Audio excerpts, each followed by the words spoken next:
యోనా గ్రంథము 1వ అధ్యాయం. యెహోవాకు అమిత్తయి కుమారుడైన యోనాకు ప్రత్యక్షమై ఇలాగ సెలవిచ్చారు. నినివే పట్టణస్థుల దోషము నా దృష్టికి ఘోరమాయెను గనుక నీవు లేచి నినివే మహాపట్టణమునకు పోయి దానికి దుర్గతి కలుగునని కల్పింపు. ప్రార్థన చేసుకున్నాం. సర్వాధికారి జీవాధిపతి మీ ఘనమైన నామానికి స్తుతులనైనా స్తోత్రాలు చెల్లిస్తున్నాను ప్రభువా. గత మాసం అంతేనైనా వెనకల చాటును తండ్రి మళ్ళీ దాచి బదిలిపరిచి ఇదిగోనైనా నూతన మాసాన్ని ఫిబ్రవరి నెలలో మొదటి దినాన్న మీ పాద సింధులకు మమ్మల్ని నడిపించారు. విజ్ఞాపన పొడిపులోకి మమ్మల్ని నడిపించారు. మీకు స్తోత్రాలు చెల్లిస్తున్నాను. ఈ వాక్య భాగం ద్వారా ఆయన మాతో మాట్లాడండి. మాటల ద్వారా మేము బలం పొందాలి, సరి చేసుకోవాలి, సరిదిద్దబడాలి. సహాయం దయచేయండి. శక్తిగల మీ వాక్యాన్ని వింటకు మీ పాదాల ఎద్దు కూర్చున్నాం. బతుకును మార్చగలిగే వాక్యాన్ని వినటానికి మీ పాదాల ఎద్దుకు వచ్చి ఉన్నాం. మా జీవితాన్ని సరిచేసే వాక్యాన్ని నాయన మాకు అనుగ్రహించండి. కృప దయచేయండి. మీ శిలువ చాటును నన్ను ఒరుగుపరచండి. చీకటి దురాత్మ అంధకార శక్తులను యేసయ్య నామములో బంధించండి. మీ పునరుద్ధాన బలముతో మీ శిలువ శక్తితో నన్ను నింపమని యేసయ్య నామములో ప్రార్థించి వేడుకొచ్చున్నాం తండ్రి, ఆమేన్. యోనా గ్రంథము వేసి తగ్గించు. యోనా గ్రంథము 1వ అధ్యాయం. యోనా గ్రంథము 1వ అధ్యాయం 1వ వచనాన్ని గనక మనం గమనించినట్టయితే, యెహోవా వాక్కు అమిత్తయి కుమారుడైన యోనాకు ప్రత్యక్షమై ఇలాగూ సెలవిచ్చెను. నినివే పట్టణస్థుల దోషము నా దృష్టికి ఘోరమాయను గనక నీవు లేచి నినివే మహాపట్టణముకు పోయి దానికి దుర్గతి కలుగునని ప్రకటింపము. ఎలా ఉన్నారు నినివే పట్టణస్థులు? నినివే పట్టణస్థుల దోషము నా దృష్టికి ఘోరమాయను అంటే ఇంగ్లీష్ బైబిల్లో రాసిన మాట ఏంటంటే, నినివే ప్రజలు ఎలా ఉన్నారంటే వికెడ్ పీపుల్ అని ఉంది. అంటే ఘోరమైన వారు, వికెడ్నెస్, ఘోరమైన ప్రజలు. ఇంకా ఆలోచన చేయొచ్చు ఆ ప్రజల గురించి. ప్రభు కూడా ఇక్కడ చెప్తున్నారు, నినివే పట్టణస్థుల దోషము నా దృష్టికి ఘోరమాయను గనుక యోనా గారిని అక్కడికి సువార్త ప్రకటించడానికి వెళ్ళమన్నారు. కానీ యోనా గారు ఏం చేశారు? 3వ వచనంలో, అయితే యెహోవా సన్నిధిలో నుండి తార్షీసు పట్టణమునకు పారిపోవాలని యోనా మొప్పేకు పోయి తర్షీసు పోవు ఒక ఓడ చూచి ప్రయాణమునకు కేవి ఇచ్చి యెహోవా సన్నిధిలో నిలువక ఓడవారితో కూడా కూడి తర్షీసునకు పోవుటకు ఓడ ఎక్కాను. ప్రభువు వెళ్ళమన్నది నినివేకి వెళ్ళమన్నాడు, సువార్త ప్రకటించమన్నాడు. కానీ యోనా గారు ఎక్కడికి వెళ్తున్నారు? తర్షీసుకు వెళ్తున్నాడు. ఒప్పే అనే ఒక ప్రాంతంకి వెళ్ళాడు. అక్కడ ఓడదే ఉంది. అక్కడ ఒక ఓడ ఎక్కి చక్కగా కూర్చున్నాడు. అంటే ఈ సిద్ధపడిపోయాడు. ఓడ ఎక్కేశాడు, సిద్ధపడ్డాడు. ఎందుకు ఈ మాటను నేను మీకు జ్ఞాపకం చేస్తున్నానంటే, యోనా యొక్క అవిధేయత ఇక్కడ మనకి కనపడుతుంది. ఈ రాత్రి ప్రభు మనతో మాట్లాడే మాట ఏంటంటే అవిధేయత. యోనా యొక్క అవిధేయత. ఈ రాత్రి అంశము, ప్రభు మనతో మాట్లాడే అంశం పేరు ఏంటంటే అవిధేయత. యోనా గారికి ఒక పనప్పు చెప్పాడు, నినివే పట్టణస్థులకి వెళ్ళి సువార్త ప్రకటించమన్నాడు. ఎందుకంటే వారి పాపము ఘోరమైంది, ఇదిగో నా సన్నిధి నుండి వారి మీదకి శిక్ష వెళ్ళబోతుంది కాబట్టి సువార్త ప్రకటించు. ఒకవేళ వింటే విన్నారు, లేకపోతే లేదు, నువ్వు వెళ్ళి ముందు సువార్త ప్రకటించమన్నాడు. కానీ యోనా గారు ఏం చేస్తున్నారు? దేవుని మాటకు అవిధేయత చూపించాడు. వెళ్ళాడా? వెళ్ళల. అక్కడ కారణం కూడా ఉంది. యోనా గారు వెళ్ళకపోవటానికి కూడా కారణం ఉంది. యోనా యొక్క అవిధేయత ఈరోజు మనం నేర్చుకుంటున్నాం. ఎందుకు అవిధేయుడై ఉన్నాడు? దేవుని మాటకు ఎందుకు లోబడలేదంటే, ఎంత ఈయన చంపేస్తారు, యోనాని చంపేస్తారు. అక్కడ ఘోరమైన ప్రజలు వాళ్ళు. నినివే పట్టణస్థులు ఎలాంటి వారంటే ఘోరమైన ప్రజలు. కాబట్టి యోనాలో ఒక భయం ఉంది. నేను ఇప్పుడు ఆ పట్టణంకి వెళ్ళి స్వార్థ ప్రకటిస్తే ఆ ప్రజలు నన్ను చంపేస్తారు. కాబట్టి ప్రాణాన్ని కాపాడుకోవటం అంటే సువార్త ప్రకటించే విషయంలో వచ్చే కష్టాలకు భయపడ్డాడు. అంటే తన ప్రాణాన్ని కాపాడుకోవటానికి. అందుకే ప్రభు ఒక మాట చెప్పారు సువార్తలలో, తన ప్రాణమును దక్కించుకునేవాడు దాన్ని పోగొట్టుకున్నాను, గాని నా కొరకు తన ప్రాణం పెట్టేవాడి ప్రాణాన్ని నేను కాపాడుతానన్నాడు. యోనా ఇప్పుడు తన ప్రాణాన్ని కాపాడుకోవటం అంటే, అక్కడికి వెళ్ళి స్వార్థ ప్రకటించాలంటే వారు కొడతారు, చంపేస్తారు, నానా కష్టాలు అనుభవించాలి. అంటే దేవుని కొరకు కష్టాలు అనుభవించడానికి ఇష్టం లేదు కాబట్టి యోన తార్షీసు పారిపోవడానికి సిద్ధమయ్యాడు. ప్రయాణంలో కూడా ఉన్నాడు. ఎందుకు అవిధేయుడయ్యాడంటే సువార్త ప్రకటించే ఆ ప్రయాణంలో, దేవుని పని చేసే ఆ పరిస్థితుల్లో వచ్చే కష్టాలు ఎదుర్కొనే మనసు లేక, ఆ ధైర్యం లేక దేవుని మాట మీద తిరగబడ్డాడు. అవిధేయుడైపోయాడు. అవిధేయుడు అవటం వల్ల ఎన్ని కష్టాలు వచ్చినాయి. యోనాయే కాదు గాని మన జీవితాల్లో కూడా దేవుని మాటకు అవిధేయులవటం చేత మన మీదకు కూడా అవిధేయత వల్ల మనం ఆశీర్వాదానికి బదులు ఏం తెచ్చి పెట్టుకుంటున్నాం? దేవుని ఉగ్రతను తెచ్చి పెట్టుకుంటున్నాం. యోనాకు ఒక మాట చెప్పాడు, యోనాకు ఒక పని అప్పు చెప్పాడు, ఆ పని చేయమన్నాడు. కానీ ఆ పని చేసే పరిస్థితుల్లో ఎదురయ్యే కష్టాలను ముందే ఊహించాడు యోనా గారు తెలియకేం పారిపోలా, అంచనా వేశాడు. ఇప్పుడు నేను ఆ పట్టణానికి వెళ్తే అక్కడ సువార్త ప్రకటించాల్సి వస్తే కాదు, ప్రకటిస్తే ఆ ప్రజలు ఊరుకుంటారా? చంపేస్తారు. కాబట్టి భయపడ్డారు. ఈ భయం మనిషిని ఏం చేస్తుంది? దేవునికి అవిధేయుణ్ణి చేస్తుంది. అవిధేయత వల్ల యోనా ఎన్ని కష్టాలు అనుభవించాల్సిన పరిస్థితి వచ్చింది. ఆఖరికి సముద్రపు అట్టడుగు భాగంలోకి వెళ్ళి మొరపెట్టాల్సిన అవసరం వచ్చింది. చూడండి, కాదండి, యోనా గ్రంథము 2వ అధ్యాయం, యోనా గ్రంథము 5వ వచనం, 2వ అధ్యాయం 5వ వచనం.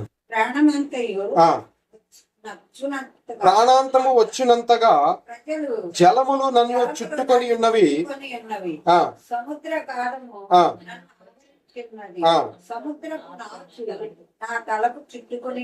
ప్రాణాంతము వచ్చినంతగా అంటే ఇంకా చచ్చిపోయే పరిస్థితి వచ్చినంతగా జలములు నన్ను చుట్టుకొని ఉన్నవి.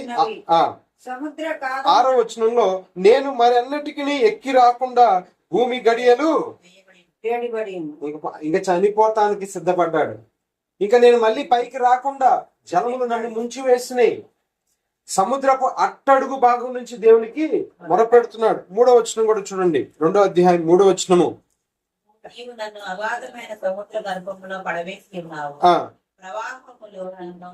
ఎక్కడికి వెళ్ళిపోయాడు? అగాధమైన సముద్ర గర్భంలోకి దేవుడు తోసేసాడు. అవిధేయత చూడండి ఎంత కష్టాన్ని తెచ్చిపెట్టిందో. దేవుని మాటకు లోబడకపోతే ఎవరమైనా సరే, దేవుని మాటకు లోబడకపోతే ఎంత కష్టం వచ్చింది. యోనా జీవితమే మనకి ఉదాహరణ. 2వ వచనం అంటాడు, 2వ అధ్యాయం 2వ వచనంలో, నేను ఉపద్రవంలో ఉండి యెహోవాకు మనవి చేయగా ఆయన నాకు ప్రత్యుత్తరం ఇచ్చెను. పాతాళ గర్భంలో నుండి నేను కేకలు వేయగా, ఎక్కడి నుంచి ఇప్పుడు కేకలు వేస్తున్నాడు? పాతాళంలోకి వెళ్ళిపోయాడు. ఇంకా మళ్ళీ వచ్చే పరిస్థితి లేదు. మొన్న ఈ మధ్య గత సంవత్సరంలో జరిగింది.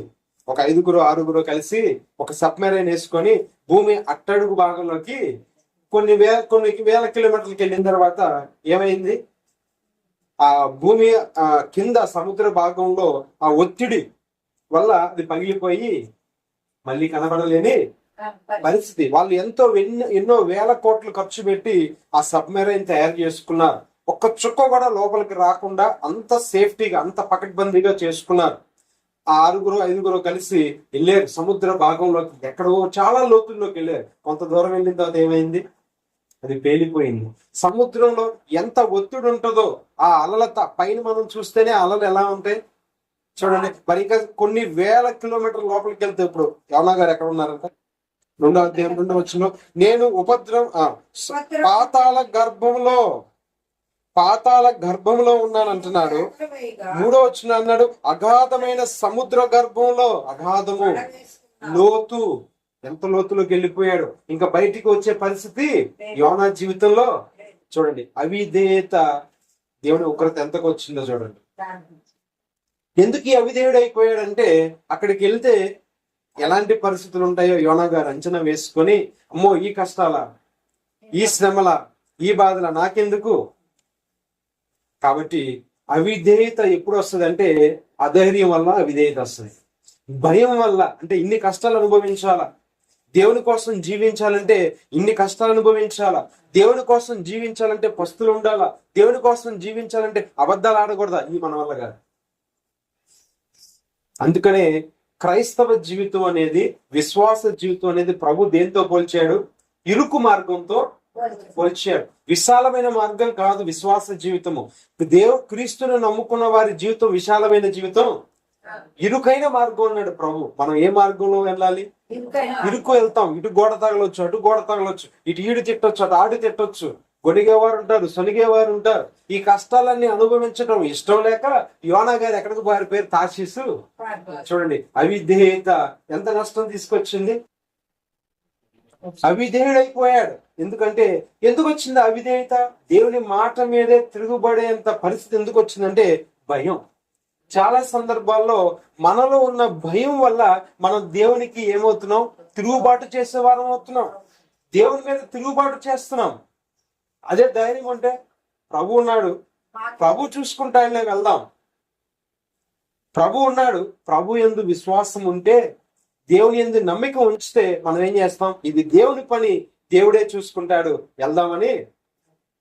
మరి మదర్ తెరీసా గారు ఈ దేశమా, ఈ భాష మరి కొన్ని వేల కిలోమీటర్ల దూరం నుంచి వచ్చి యవన కాలంలో పరిచర్య చేసింది. ఒక రకంగా దేవుని సువార్త ప్రకటించగలిగింది. మరి అదే భయపడితే వెళ్ళి ఎక్కడికి వెళ్ళింది? కలకత్తా అనే మహానగరం. అక్కడ అన్యజనులు ఎక్కువ ఉంటారు. అక్కడ దసరా పండుగ బాగా చేస్తారు. అలాంటి కరుడు కట్టిన అన్యుల మధ్యలో ఆమె సువార్తను ప్రకటించింది. నేను విన్నాను, నాకు అంతగా తెలియదు, కానీ ఒక సందర్భం నేను జ్ఞాపకం చేస్తాను. మదర్ తెరీసా గారి జీవితంలో నుంచి ఒక సందర్భాన్ని నేను ఈ సమయంలో మీకు జ్ఞాపకం చేస్తాను. ఒక వ్యక్తి బాగా తాగేసి వచ్చాడు. బాగా తాగాడు. అసలు అంటే మదర్ తెరీసా గారికి హాని చేయాలని చెప్పి ఒక ఆలోచనతో బాగా తాగి వచ్చి ఆమె చంపాలని ఒక ఉద్దేశంతో వచ్చాడంట. ఆమె ఏం చేస్తుందంటే, అతను వచ్చే సమయానికి ఈ లెప్రసీ ఉంది కదా, కుష్టి వ్యాధి వచ్చిన వ్యక్తులకి పరిచారం చేస్తుందంట. అంటే వారి పాదాలు, కుష్టి వ్యాధి వచ్చిన వాళ్ళు ఎవరైనా దగ్గరికి రానిస్తారు? మామూలుగానే ఎవరు ఈ చిన్న రోగం వస్తేనే రాలేదు. మరి ఆ దినాలలో ఇప్పుడంటే కొంచెం మనకి అవేర్నెస్ వచ్చింది, కొంచెం తెలిసింది, వాటి వల్ల ఏమి ఇబ్బందికి లేదులే, మెడిసిన్స్ వచ్చినాయి కాబట్టి మనం కొంచెం భయం లేకుండా ఉన్నాం. మరి ఆ దినాలలో ఒక 50 సంవత్సరాల కిందట మరి ఆ వ్యాధి గురించి జనాల్లో చాలా భయాలు ఉన్నాయి. అలాంటి పరిస్థితుల్లో మరి కుష్టి వ్యాధి గల ఒక వ్యక్తిని దగ్గర ఒళ్ళో పెట్టుకొని అతనికి ఆ సిచ్యువేషన్ చూడంగానే చంపాలొచ్చిన వ్యక్తికి మనసు కరిగిపోయి మారిపోయాడు. మరి ఆమె కూడా భయపడి, ఇదిగో నేను ఈ దేశానికి వెళ్ళి పరిచర్య చేయాలా, ఇన్ని కష్టాలు అనుభవించాలా అని ఆమె ఉండి. అవిధేయత ఎక్కడి నుంచి వస్తుంది అంటే భయంలో నుంచి వస్తుంది. అధైర్యంలో నుంచి వచ్చేదే అవిధేయత. మనం మనుషులకి భయపడి దేవునికి అవిధేయం అయిపోతున్నాం. మనం మనుషులకి భయపడి దేవునికి అవిధేయతలు అవుతున్నాం. అవిధేయత వల్ల ఎంత ఉగ్రత వచ్చింది యోనా మీదకి, ఎంత కష్టం వచ్చింది, ఎంత నష్టపోయాడు మీరు అర్థం చేసుకోండి. యోనా ఎంత నష్టపోయాడు. యోనాను బట్టి ఓడబద్దలైపోయింది. ఓడబద్దలైపోయింది. సరుకు నష్టపోయారు, కష్టం వచ్చింది. యోనాను బట్టి ఆ ఓడలో ప్రయాణం చేసే వారందరూ కూడా వారి మీదకి కూడా ఉపద్రవము వచ్చింది. వారు అన్నారు, ఎవరిని బట్టి ఉపద్రవం వచ్చింది, ఎవరిని బట్టి కష్టం వచ్చిందని చీట్లు వేస్తే యోనా పేరు మీద ఎంత అవమానం. యోనా పేరు మీద చీటీ వచ్చినప్పుడు వారు పిలిచి, అబ్బాయి నువ్వేంటి, అసలు నువ్వు ఎక్కడి నుంచి వస్తున్నావు అంటే ఏం చెప్పాడు? నేను దేవుని సేవకుణ్ణి అన్నాడు. నేను దేవుని సేవకుణ్ణి, ఇదిగో దేవుడు నన్ను ఒక దేశం వెళ్ళమంటే నేను పారిపోతున్నాను, అందుని బట్టి ఈ ఉపద్రవము వచ్చింది. చూడండి, యోనాను బట్టి, యోనా యొక్క అవిధేయతను బట్టి యోనా నష్టపోయాడా? యోనాతో పాటు ఓడవారందరూ కూడా ఆ సరుకులన్నీ పడేశారు. ఓడలో ఉన్న సరుకులన్నీ, ఆర్థిక నష్టం, సరుకులన్నీ పడేశారు కదా సముద్రంలో. చదవండి యోనా గ్రంథము 1వ అధ్యాయం. యోనా గ్రంథము నన్ను బట్టి 1వ అధ్యాయం. సరుకులన్నీ బయట పడేసి ఉన్నాయి ఉంటుంది చూడండి వచనం.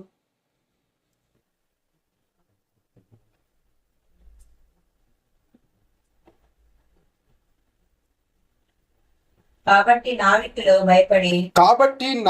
భయపడి ప్రతివాడు తన దేవతను ప్రార్థించి ఆ ఓడ చులకన చేయుటకై ఎన్నో వచనం అది ఎన్నో వచనం 1వ అధ్యాయం 1వ అధ్యాయం 5వ వచనం. ఓడ అంటే ఓడ యొక్క బరువు తగ్గించడం కోసం పారవేసింది. ఆర్థిక నష్టం. మొదటి నష్టం ఏంటి? అవిధేయతను బట్టి ఆర్థిక నష్టం. రెండోది ఓడ బద్దలైపోతుంది. ఏం చేయాలో కంగారు, మనశ్శాంతి లేదు, నెమ్మది లేదు, ఆర్థిక నష్టం, అనారోగ్యం, నెమ్మది లేని పరిస్థితులు.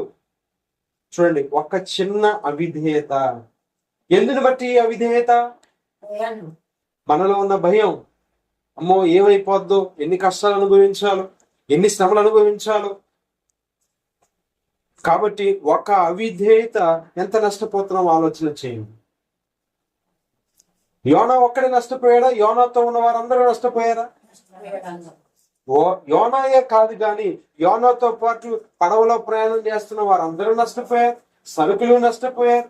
నెమ్మది లేదా? గలిబిలి అయిపోయిందా? అందుకనే అపోస్తుల కార్యములు 26వ అధ్యాయం 14వ వచనము. అపోస్తుల కార్యములు 26వ అధ్యాయం 14వ వచనము. మేమందరమును నేలపడినప్పుడు సౌలా ప్రభు దర్శనాన్ని చూశాడు. సంఘాన్ని హింసించాలని, సంఘాన్ని చంపాలని. సంఘం అనగా క్రీస్తు రక్తంలో కడగబడిన వారని నిన్న చెప్పాను, అవునా? సంఘం అంటే అందరూ కాదు, అన్ని జనులు, సంఘం గుడికి వచ్చే వాళ్ళందరూ సంఘం కాదు. సంఘం అనగా క్రీస్తు రక్తంలో కడగబడిన వారే సంఘం. అది సంఘం అంటే. సంఘం అంటే క్రీస్తు శరీరం అని అర్థం. కాబట్టి ఆ సంఘాన్ని పాడు చేయాలని, సంఘాన్ని చంపాలని, అంటే యేసు ప్రభునందు విశ్వాసం ఉంచిన వారిని చంపాలని సౌలు బయలుదేరి వెళ్తున్నప్పుడు ఆ దమస్కు మార్గంలో ప్రభు దర్శనం మాట్లాడాడు. సౌలా ఎందుకు హింసిస్తున్నావు అని చెప్పి మాట్లాడినప్పుడు, నువ్వు ఎవరివి అంటే, నీవు హింసించుచున్నా యేసును అని 15వ వచనంలో ప్రభు మాట్లాడారు. ప్రభు మాట్లాడి ప్రభుతో చెప్పిన, క్షమించండి, సౌలు గారితో చెప్పిన మాట ఏంటో చూడండి. సౌలు గారితో చెప్పిన మాట 18వ వచనంలో 3వ లైన్లో, నీవు లేచి నీ పాదములు మోపి నిలువుము, నేను ఈ ప్రజల వలనను అన్యజనుల వలనను హాని కలుగకుండా నిన్ను వెళ్ళి సువార్త ప్రకటించు. సౌలుని పిలిచినప్పుడు ప్రభు మాట్లాడిన మాట ఏం మాట్లాడాడు? ముందు చెప్పిన మాట ఏంటి? ఏమన్నాడు సౌలు గారితో, పౌలు గారితో? ప్రభు ఏమన్నాడు? ఈ ప్రజల వలనను అన్యజనుల వలనను హాని కలుగకుండా నిన్ను కాపాడేదను. వారు చీకటిలో నుండి వెలుగులోనికి, సాతాను అధికారం నుండి దేవుని వైపునకు తిరిగి నా యందలి విశ్వాసము చేత పాపక్షమాపణను, పరిశుద్ధపరచబడిన వాళ్ళ స్వాస్థ్యమును పొందినట్లు వారి కన్నులు తెరచుటకై నేను నిన్ను వారి యొద్దకు వెళ్ళు. చీకట్లో ఉన్న వాళ్ళకి వెళ్ళి స్వార్థ ప్రకటించమని పౌలు గారిని పిలిచినప్పుడు పౌలు గారు భయపడతారనే ముందే ప్రభు ఆ మాట చెప్పాడు. పౌలు గారు భయపడతారనే ప్రభు ఏం చెప్పాడు ముందే? ఈ ప్రజల వలనను అన్యజనుల వలనను నీకు హాని కలగకుండా నేను నిన్ను ప్రభు పని చేస్తున్నప్పుడు ప్రభు మీద మనం ఆధారపడకుండా ఉంటే ఇంకేం విశ్వాసం? యోనా చేసిన పొరపాటు అదే. ఇది దేవుని పని, ఇది దేవుని కొరకు చేసే పని. కాబట్టి ఆయన యందు విశ్వాసముతో నినివే వెళ్ళుంటే ఇంత ఉగ్రత వచ్చేదా? ఇంత నష్టం జరిగేదా? అవిధేయత అనేది ఎక్కడి నుంచి వస్తుందంటే మనలో ఉన్న భయాన్ని బట్టి. అందుకనే పౌలు గారు కూడా ఒకవేళ భయపడతారేమో, అదేనే పడతారేమోనని ముందుగానే పౌలు గారితో మాట చెప్పాడు. ఈ ప్రజల వలనను అన్యజనుల వలనను నీకు హాని కలగదు, వెళ్ళి సువార్త ప్రకటించు, నేను నిన్ను కాపాడేదను. దేవుని కోసం జీవిస్తున్నప్పుడు అది ఎవరి బాధ్యత? కాపాడాల్సిన బాధ్యత ఎవరిది? ప్రభుదే. దేవుని కోసం నువ్వు బ్రతకాలని, దేవుని కొరకు జీవించాలని నువ్వు నిశ్చయించుకున్నప్పుడు ఆ బాధ్యత ఎవరు తీసుకోవాలి? ఆయనే తీసుకుంటాడు. మనకెందుకు భయం? ప్రభా, నేను నీ కోసం జీవించాలని ఆశపడుతున్నాను, నువ్వు పడతావా లేస్తావా అది తర్వాత విషయం. నువ్వు ఒక నిర్ణయం తీసుకున్నప్పుడు కాపాడేది ఎవరంట? ఆయనే. నువ్వు దేవుడి కోసం నడుస్తున్నప్పుడు కాపాడేది అది ఆయన బాధ్యత. గత వారం నేను మీతో మాట్లాడాను, ప్రభు మనతో మాట్లాడాను. యాకోబుని లేచి వెళ్ళమన్నాడు. యాకోబు చెప్పపెట్టుకున్న మామతో చెప్పపెట్టుకుని వెళ్ళిపోతుంటే యాకోబుని చంపాలని లాభాన్ని వస్తే ఎవరు జోక్యం చేసుకొని మాట్లాడారు? దేవుడే మాట్లాడాడు. ప్రభుయే కాపాడాడు. ప్రభు వెళ్ళమన్నాడు కాబట్టి యాకోబు వెళ్తున్నాడు. ఇంతకు ముందు తనకు ఆలోచన కలిగింది వెళ్ళాలని, మామ అడ్డు చెప్పాడు, ఆగిపోయాడు. ఇప్పుడు ప్రభు చెప్పాడు కాబట్టి విధేయత చూపించి యాకోబు బయలుదేరి ఎవరు కాపాడాడు? దేవుడు కాపాడాడు. నిన్న రాత్రి నీ తండ్రి అది యెహోవా నాతో మాట్లాడకపోతే నీ అంతు ప్రభు మాట్లాడతాడు. ప్రభు జోక్యం చేసుకుంటాడు. అందుకే ప్రభు అంటున్నాడు, పౌలు గారితో అన్నాడు, నువ్వు లేచి వెళ్ళు, ఈ ప్రజల నుండి ఈ జనుల నుండి నేను నిన్ను కాపాడుతాను, వెళ్ళి సువార్త ప్రకటించు. యోనా గారు చేసిన తప్పిదం అదే. దేవుని యందు విశ్వాసం నుంచి ముందుకు కొనసాగి నినివేకి వెళ్ళిపోయి ఉంటే ఎంత గొప్ప పేరుండేది.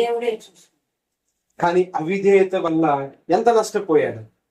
అవిధేయత వల్ల మన జీవితంలో కూడా యోనా గారి జీవితం ద్వారా ప్రభు ఈ రాత్రి మనతో మాట్లాడే మాట ఏంటంటే, మనం ఏ ఏ విషయాల్లో దేవునికి అవిధేయత చూపిస్తున్నామో వాటి వల్ల ఆశీర్వాదం బదులు మన మీదకి ఏమొస్తుంది? ఉగ్రత వస్తుంది. మన ఆశీర్వాదాలు కావాలని ప్రార్థన చేస్తున్నాం. ఏమని విజ్ఞాపనం చేస్తాం? అయ్యా నాకు అది కావాలి, అయ్యా నాకు ఇది కావాలి, నాకు అది కావాలని ప్రార్థన చేస్తున్నాం. కానీ విధేయత చూపించే వారి మీదకి ఏమొస్తుంది? ఆశీర్వాదాలు వస్తాయి. అవిధేయుల మీదకి వస్తాయా? విధేయుల మీదకి వస్తాయా? మరి అవిధేయత మనలో ఉంటే ఆశీర్వాదాలు ఎక్కడి నుంచి వస్తాయి? ఉగ్రతే వస్తుంది. ఈ రాత్రి మనం అడగాల్సింది ఏంటంటే, నాలో ఉన్న అవిధేయతను తీసివేయి. నీ మాటకి సంపూర్ణంగా లోబడే కృపను నాకు, అది ఏదైనప్పటికీ కూడా ప్రభువా నా జీవితంలో నీ చిత్తం ఏంటి? నేను ఎక్కడ లోబడాలి? నేను ఎక్కడ లోబడితే నేను ఆశీర్వాదం పొందుతాను? ఎంతవరకు ఎక్కడ అవిధేయుడిగా జీవించి ఉగ్రత తెచ్చుకున్నాను? ఏమేమి నష్టపోయాను ప్రభువా? ఇక్కడి నుంచి అయినా నేను నీకు లోబడతాను. నాలో ఉన్న అవిధేయతను నేను తీసివేసుకుంటాను. యోనా యొక్క అవిధేయత ఎంతమంది నష్టపోయారు? ఎంత నష్టం జరిగింది ఆలోచన చేయండి. అందరూ బెంబేలు ఎత్తిపోయారు. అవునా? కాబట్టి రాత్రి ప్రభు మనతో మాట్లాడే మాట నేను ముగించబోయే ముందు ప్రభు మనల్ని హెచ్చరించేది ఏంటంటే, ఇప్పటికైనా మనలో ఉన్న అవిధేయతను మనం ప్రభు మాటకు లోబడాలి. ప్రభు మాటకు మనం లోబడాలి, విధేయత చూపించాలి. యెహెజ్కేలుతో కూడా ప్రభు చెప్పిన మాట అదే, వెళ్ళి స్వార్థ ప్రకటించు ఇశ్రాయేలీయులకి. నువ్వు వెళ్ళి స్వార్థ ప్రకటించు ఇశ్రాయేలీయులకి. అప్పుడు యెహెజ్కేలు ఒక సందేహం వచ్చి ఉంటది. మనలో వచ్చే సందేహాలు ప్రభుకు ముందే తెలుసు. అందుకని ప్రభు ఏమన్నారు చూడండి, ఒక మాట చెప్పి ముగిస్తాం. యెహెజ్కేలు గ్రంథం 1వ అధ్యాయం.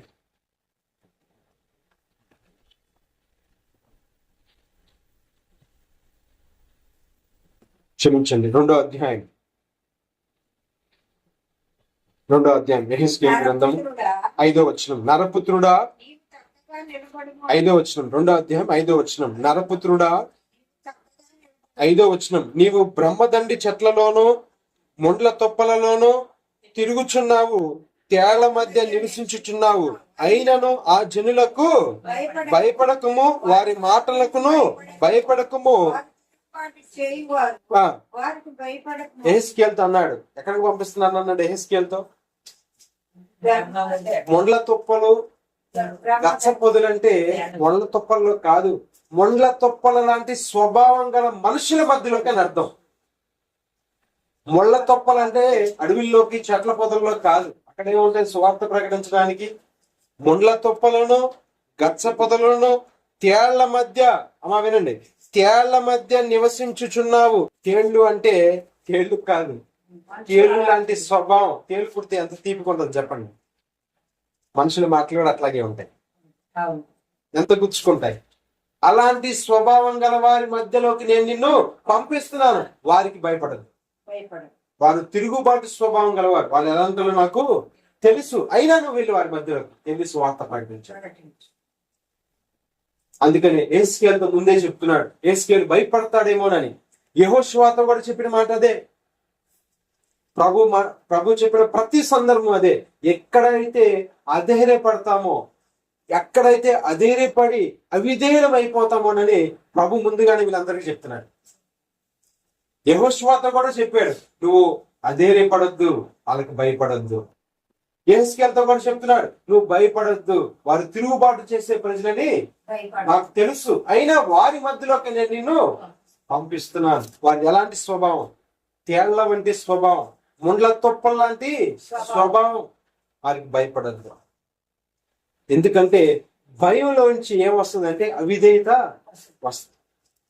మనకు భయం వేసింది అనుకోండి, హోంవర్క్ చేయలేడు పిల్లవాడు. నువ్వు ముందు అర్థమయ్యేదాన్ని చెప్తున్నా. హోంవర్క్ చేయకపోతే వాడికి భయం వేసి ఏం చేస్తాడు? ఈరోజు బడికి వెళ్ళడం మానేస్తాను. భయం వల్ల దేవుని పని చేయడానికి వెనుతిరుగుతాం, అధైర్యపడతాం. ఆ అవిధేయత ఎక్కడి నుంచి వస్తుందంటే అధైర్యం వల్ల వస్తుంది. ధైర్యంగా ఉండాలి. ఏ పరిస్థితుల్లోనైనా ప్రభు కొరకు జీవించాలని నిశ్చయించుకున్నాం, ప్రభుతో ఉండాలని నిశ్చయించుకున్నాం. ఇది ఇరుకు మార్గం అనే వాక్యమే చెప్తుంది. కాబట్టి ధైర్యంగా ముందుకు మనం కొనసాగాలి. మనం విధేయత చూపిస్తే ప్రభువే చూసుకుంటాడు. మన విధేయతను బట్టి ఆయన మనల్ని ఆశీర్వదిస్తాడు. మనం విధేయులుగా ఉండాలి. అవిధేయత అనేది మనలో నుంచి మనం ఎప్పుడైతే అవిధేయులుగా ఉంటామో మన మీదకి ఆశీర్వాదం బదులు ఏమొస్తాయి? ఉగ్రత వస్తుంది, దేవుని కోపం వస్తుంది. యోనా ఎంత నష్టపోయాడు, ఎక్కడికి వెళ్ళిపోయాడు? అడుగు భాగం, సముద్రపు అడుగు భాగంలోకి వెళ్ళిపోయాడు. ఇక గడియ పెట్టేసిందట పాతాళం. ఇక నేను పైకి వచ్చే పరిస్థితి లేదు అని మొరపెట్టుకోవాల్సిన నష్టం జరిగిపోయింది కదా. చూడండి, అవిధేయత వల్ల, దేవుని మాట వినకపోవటం వలన మనం ఎంత నష్టపోతున్నామో. ఇప్పటికే చాలా నష్టపోయాం, అవునా? ఇప్పటికే మన జీవితంలో దేవునికి అవిధేయులుగా ఉండటం ద్వారా, ఆయన మాట వినకపోవటం వల్ల ఇప్పటికే చాలా నష్టపోయాం. ఆశీర్వాదాల బదులు ఉగ్రత, దేవుని కోపాన్ని మనం రుచి చూస్తున్నాం. కాబట్టి ఇకనైనా ఆ అవిధేయతను విడిచిపెడదాం. ప్రభువా, ఇక్కడి నుంచైనా నేను నీకు విధేయత చూపిస్తాను, నీ మాటకు లోబడతాను ప్రభువా అని మనల్ని మనం సరి చేసుకుందాం. దేవుడి కొద్ది మాటలు మనం దీవించిన గాక. ఆమేన్.